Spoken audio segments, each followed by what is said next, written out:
Yeah, glad to get Christian done, and we agreed with him, and then we'll hopefully get him in town midweek to get him signed. But yeah, we worked with Hadley and his agent probably 2 or 3 weeks, I'm gonna guess, and great dialogue the whole time, and appreciate what those guys did to get it done, and we were like I said, came to a place that both sides thought was fair, and so excited to extend him with all the other guys that we've been able to get done. So follow up to that, you guys are in a position you're not going to draft high if things keep going like they've been going.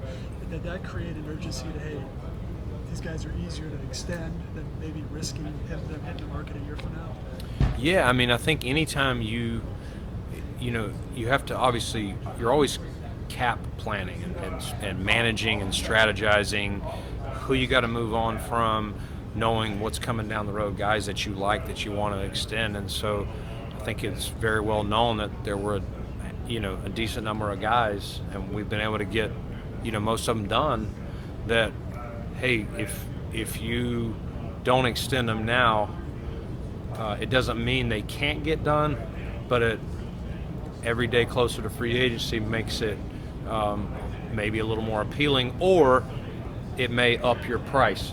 Doesn't mean we have had guys go all the way to that and gotten them done, but obviously the closer they get, the more attractive other opportunities could be for them. Let's go back a year ago.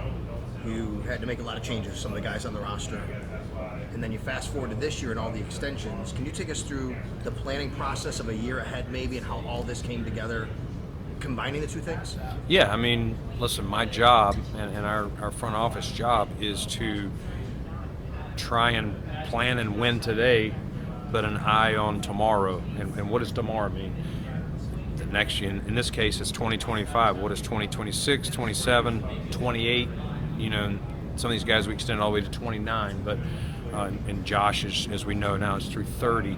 But you have to look at that, and how are you structuring deals? What are those cap numbers going to be those years? And what assuming those guys continue to play at their rates, stay healthy, all that, what positions do you have kind of in a good position, and then where do you need to find more depth or more starters? So yeah, that's one of my main things. You have to, if you're going to win and have sustainable success as we want, you can't just plan every move for today. You got to always be thinking about what that looks like next year and beyond. And on that note, Brandon, specifically for some of these players, I know you can't predict what year they'll have. It could go either way. Yeah. But did you look at Terrell, Gray, Khalil, and say, this is our core kind of on the next phase, I guess I'd say, of the team? Yeah, I mean, we made moves last year with confidence that, and it's hard. Like, it's hard from a culture standpoint to move on from 5 or 6 captains that we did and all that they had done to help us at that time win 4 consecutive divisions, and plus all the other things. I think 5 out of 6 years in the playoffs, or 6 out of 7, whatever it was. But we did that with confidence that we had some younger players, the guys we've extended, but they still had to go out and earn it and prove it, and we felt that these guys that we extended this offseason did that. And now it's a matter of, once you determine that, figuring out their value and working with their representatives to see if you can get on the same page. And fortunately for these guys, we were able to do that. Consensus is that these 4 extensions, they took probably less than what they probably could have gotten had they gone to. Which 4 are you talking about? Khalil, Benford, Bernard, and Rousseau. Okay. Like, if you look at what people were expecting, looking at those numbers, and of course they're just estimates, it feels like these are team-friendly deals. At least that's the reaction that there's been to them, and a lot of praise for you and the organization for that. Did you get a sense from those 4 guys that was important to them? You want to have a place that people want to be there, and that they think that they can, we talk about being the best version of yourself on and off the field. And so, yes, had conversations with each one of those guys after our season wrapped up of where they see themselves, where they want to be. Do they see themselves continuing in Buffalo beyond this 1 year remaining on their contract? And, and then basically I had explain to them about the cap and things like that, and we would like to look at it. But you also want to see how interested they are, and to their credit, all of them were like, in their own way, whatever they call me, Beane or Brandon or whatever it is. Yes, we want to be there, and so I just said, give me time, and let us work through our plan. What that is, not only from a roster standpoint, but financially, what these look like from cash and cap concerns, and then we'll circle back with your reps if anything comes up. They can reach out to us if they haven't heard from us, and so we started those conversations at various times after the season, and kind of one by one knocked off these guys, which we're very excited about. Is it a coincidence that those 4 guys are on 4-year deals? Is there a reason you kind of built them that way, 4 years? Yeah, I mean, we believe in them, and we want them to be here, and we want them to know that, and we're not hedging our bet. Like, we believe in them, and that's just kind of where we saw it. Like, if we're going to commit, let's both commit here for a considerable time, and so we're excited that they are all 4-year extensions, Matt. You and Sean have both been, I'd say, maybe unusually blunt about Keon's season after it ended.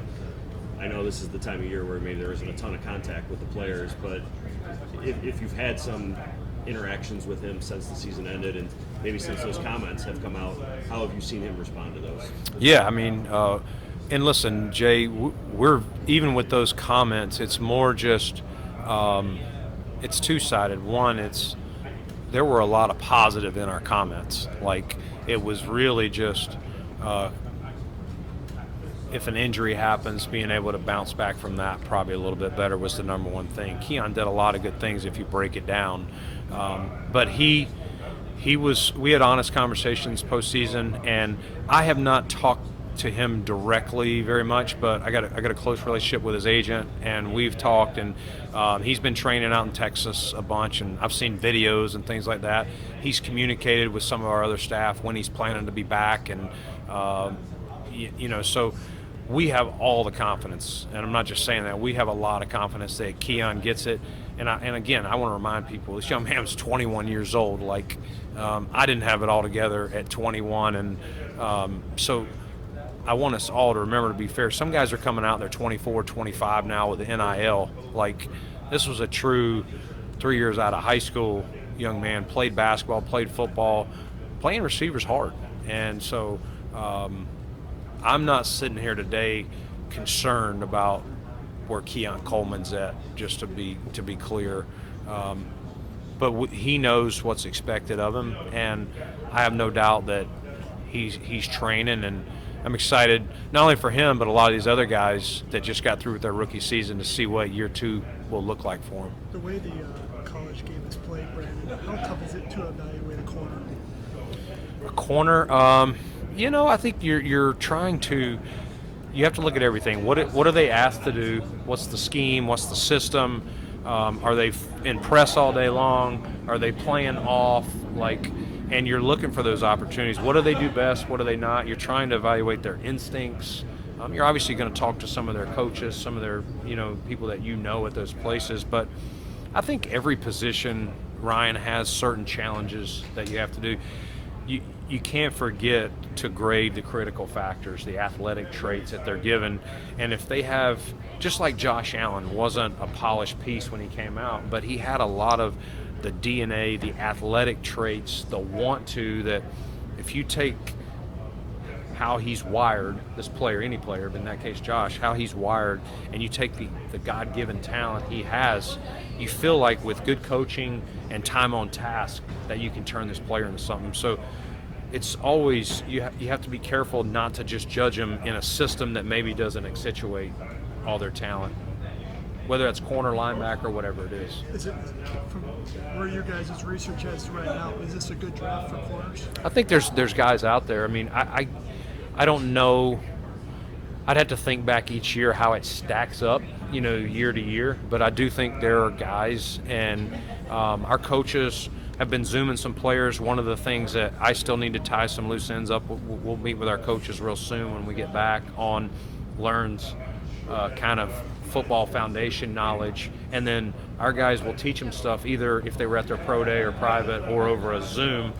And so what's their recall? And so some of those things I still need to get answered, but athletically, I think there's some players that fit what we do. You know, it's important. We want our guys to be able to tackle as well. Sometimes you see this guy that's athletic freak, but and turns the ball over, but he really turns it down, or is a pile inspector, as we call him. Those guys are kind of non-fits for us. So as you guys watch them, and you guys write your articles, I think that's important. Is the guy our type of DNA, the physicality that we want? Pile inspector? Yeah. So he sort of watches. He's watching the pile. PI. Yeah, the PI. Over the years you've been doing this, even going back to Carolina, how have you adjusted your approach to the draft for DNA guys, for examples of guys that you had maybe like concerns, but then go into the league and don't have that? Yeah. Like, is that something you're constantly kind of changing your filter for that?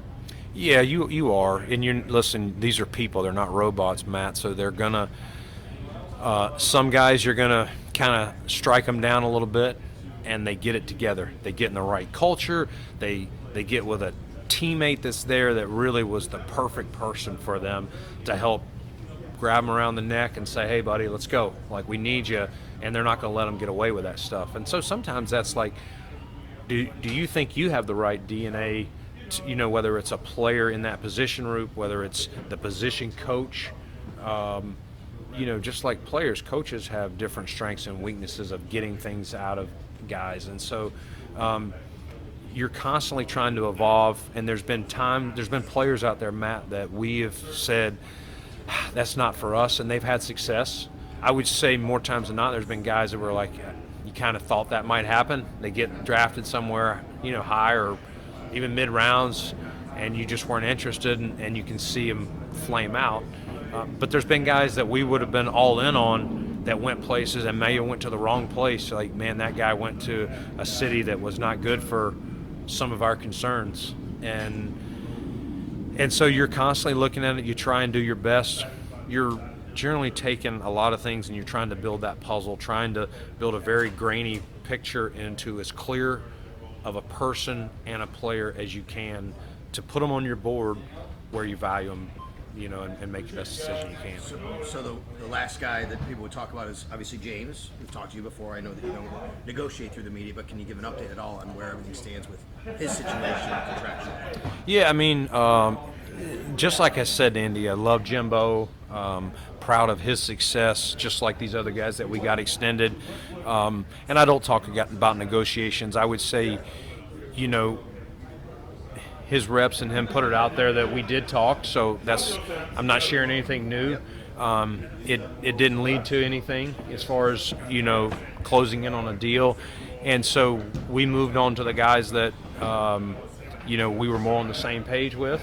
And, at this point, Sal, we're on to the draft. Once we got Benford done, and I don't see us doing any deals anytime soon. We're going to focus on the draft and getting our cap in order, planning for how we cut the 53 down. Because like I've told you guys, even though we have cap space today, it's on top 51, and so depending on how many players we draft, where they, who we see having the best chance to unseat players and what that looks like at a 53 cut. We got to plan for that as well. So, but again, just because we don't have James signed today doesn't mean next year we still can't get him done before he gets to free agency. How do you anticipate him, coming to this year, obviously wants a new deal, this kind of looming over everything? Does that concern you at all with this particular player or no? No, I mean, I think Jimbo's a pro, and I respect him and love him to death. And listen, I'm sure he's going to want to come out and prove that, the value that he and his reps put on him, hey, let me show you. If we're not there, I'm going to go out here and do it again. And so he'd be showing us, and then obviously showing the whole league as well. So, and we want him to have success. We're rooting for him, and we want nothing more, just like these other guys, for James to continue being a Buffalo Bill well past this season. But we are where we are, and there's no hard feelings from us. And I look forward to giving him a hug whenever I see him. And like I said, we want to put him in positions to succeed, like we have so far. On the extensions you did, and also the Hoyt contract, which was multi-year, was there any language included for an 18th game? No. You mentioned being onto the draft. The market for Amari and Rasul seemingly has been maybe a little slow, but considering you're onto the draft, does that mean the door for you right now is closed on potential returns for either of those guys? No, and I'm more talking onto the draft and as far as long-term extensions. Just there's a lot of planning when you're doing those from a cap casualties, you know what I mean, from a cap standpoint and cash. And so, yeah, listen, there's still free agents out there, whether it's our own, those guys you mentioned, or other guys that are still looking for the best opportunity, best situation.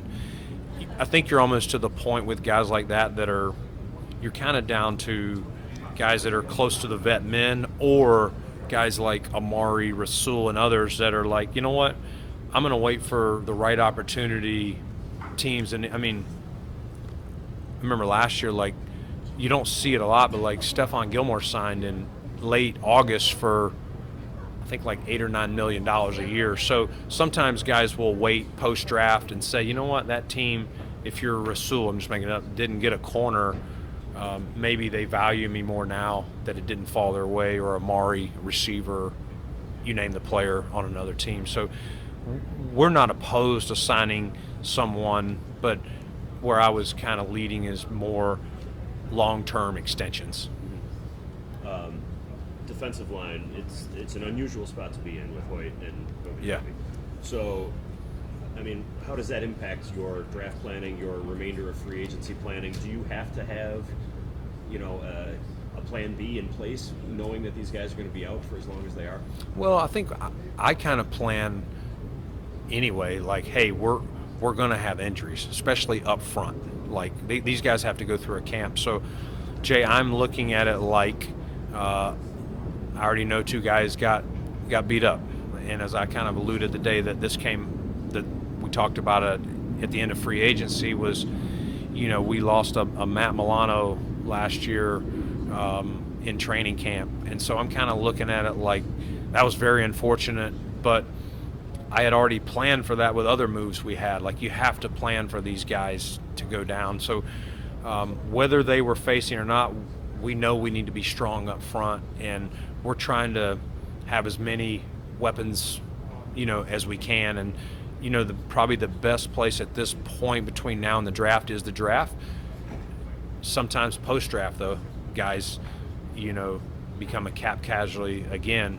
Their team lands a high-pick player, and they say, you know what, we can move on from this $10 million player. And so we'll continue to add in the draft, and then I could even see maybe there's an opportunity after the draft, which again speaks to we have to be mindful of our cap where we're at, and knowing that there may be opportunities after the draft for players to come available. Speaking of Milano, what did it mean to you for him to do what he did to come back, and what was that process like for you guys? What does he mean to you at linebacker?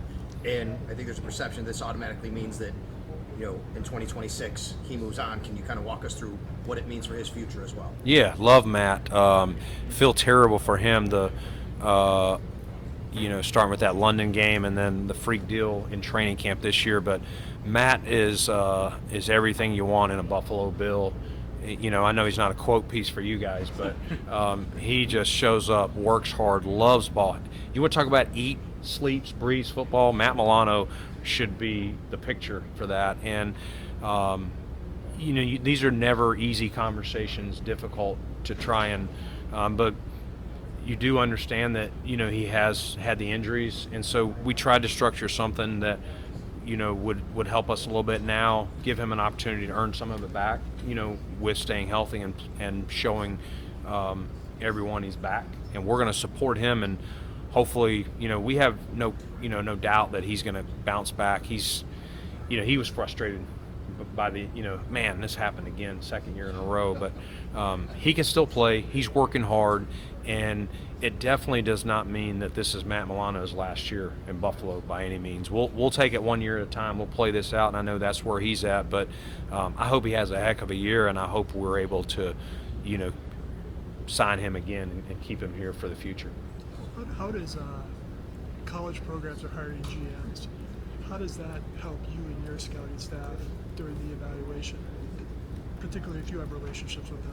Yeah, I mean, you're always looking for resources. The college game's definitely turned into a business more than ever, and so you're seeing these programs hire GMs balancing this NIL money and plus the evaluation piece of it. So yeah, you're seeing college programs. I've spoken to some ADs asking me for guys that I've seen or run across that would be interested in those positions, and we've even had one reach out to one of our people on staff, not for the GM, but for like an assistant GM type role, and he turned it down. But I think you are going to see more and more of this continue to happen as the college game turns into, and they, whether they get a CBA or whatever's coming forward to kind of regulate this, I think you're going to see more of it. But yeah, it's guys that you've built relationships with in the NFL. Why wouldn't I lean on them to kind of tell me about a player that we may acquire in the draft or however?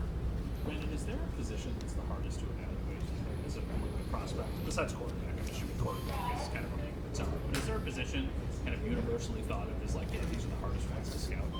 I don't know. I think, you always, I think if you asked 5 different evaluators, they may give you different positions. I know for me early on as an evaluator, I would say I felt better at the skills than I did up front, but I sat down with our O-line coach in Carolina and learned from him some.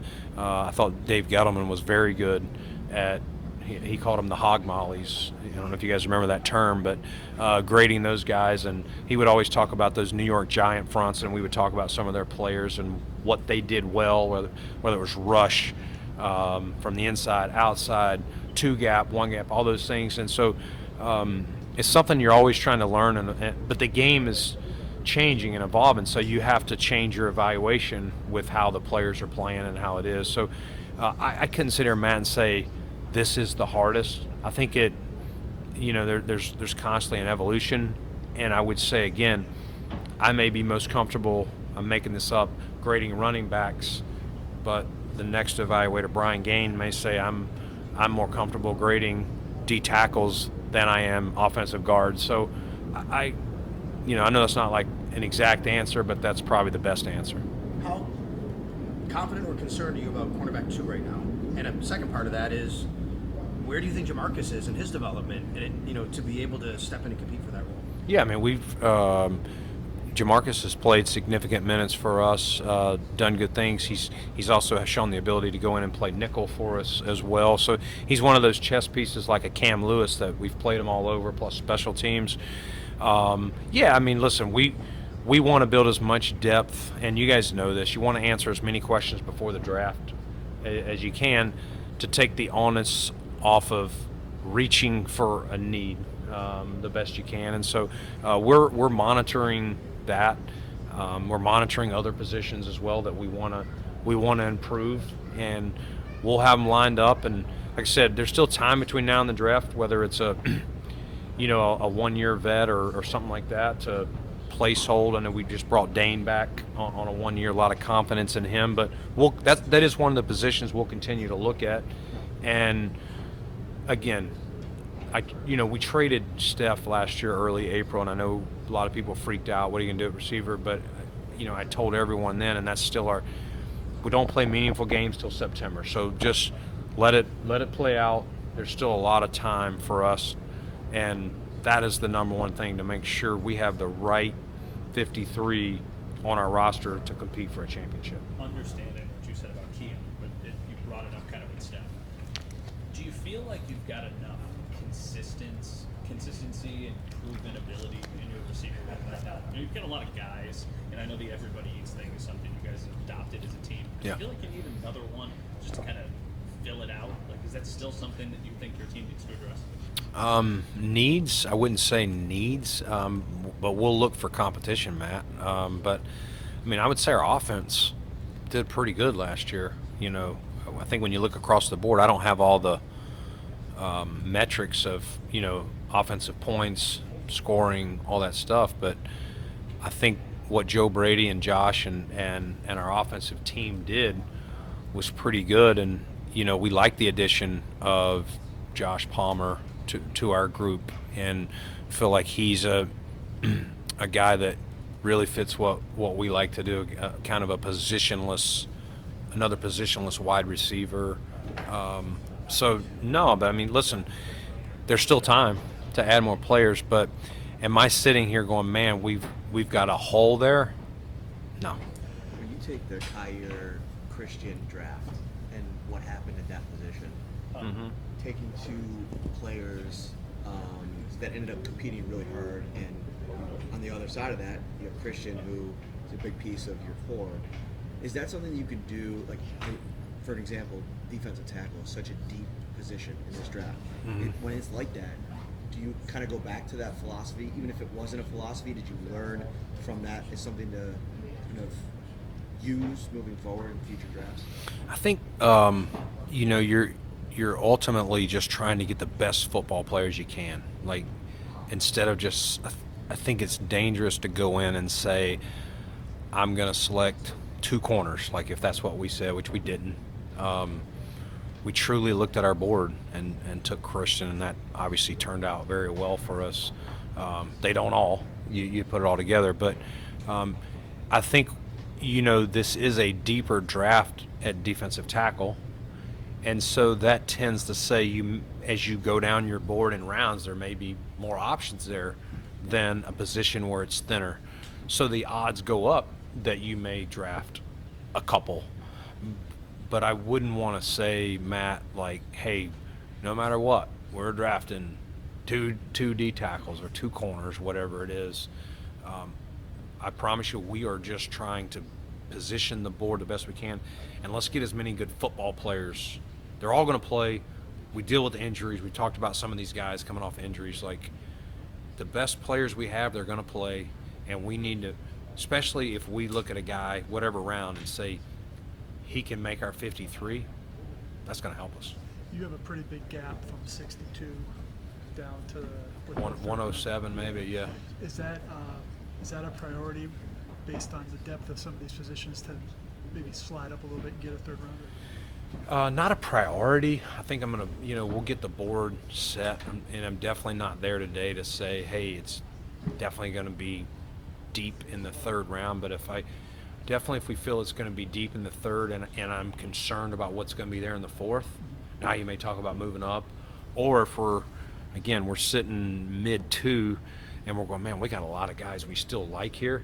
Maybe we take one of those and move back and pick up something else. So I do like the ammo that we're going into the draft with, that we're going to try and play the board and move up and back where we think it makes the most sense. And so today I can't tell you exactly where I feel, what rounds we're going to feel that way. And sometimes you even have a feeling, and then all of a sudden there's a run on a position, and you're like, damn, we better move up or we ain't going to get one. I know I'm asking you to get into the weeds a little here, but what is the cap relief for the suspended guys? How does that work? So it's on their salary. They're getting basically, it's 6/17 of their salary comes back off, and so you have that. That's separate of what we worked out with the deals with them, with their bonuses, and how we adjusted each deal knowing the suspension before they actually signed. So it's no portion of the bonuses, it's just the base. It's the base. It could be if you already have a player under contract and then they test. Yeah. But because these were known as we're signing them, the language is written that is going to protect that. So we adjusted them accordingly on the base salary. It comes off right away, or does it come off week by week? It's Sal. I don't know exactly how that how that works. We haven't had a lot of suspended players, so you will get it, but I don't know if it's week by week or if you get it at the end. I'm not you at least sure know about you that. have it. We'll have it, yeah. Okay, couple rules proposals, both by Detroit actually. The defensive contact, illegal contact and holding, and the possibility that a playoff team that has a better record as a wild card than division winner will be seated higher. What's your view on that as someone who's been in this league a long time? Yeah, I think I understand the rule about, a defensive penalty, not giving a first down, but I think the problem is you get a team in 3rd and 12, 3rd and 15, you're going to tell your guys to grab a little more, hold a little more, because the worst case is only going to be 3rd and 7. And I think there could be some unintended consequences of the rule. Sometimes it stinks to give up a first down on a ticky-tack call, and that's probably where it's coming from. But I think there's some unintended consequences I would be concerned about. And then what was the other one? Oh, and the seating. Seating. Yeah. There's still going to be a lot of discussion, so I'm interested in that. As I sit here today, I've always been a firm believer. I like the process. You win your division, you get a home game. I could probably be talked into, if you don't finish above 500, that maybe but you still get in if you win your division, but maybe that you don't get a home game. So I think there's going to be some, I don't know if spirit is the right word, but some interesting discussions in the next couple of days on that. But if you're above 500, you win your division, I think you should get a home playoff game.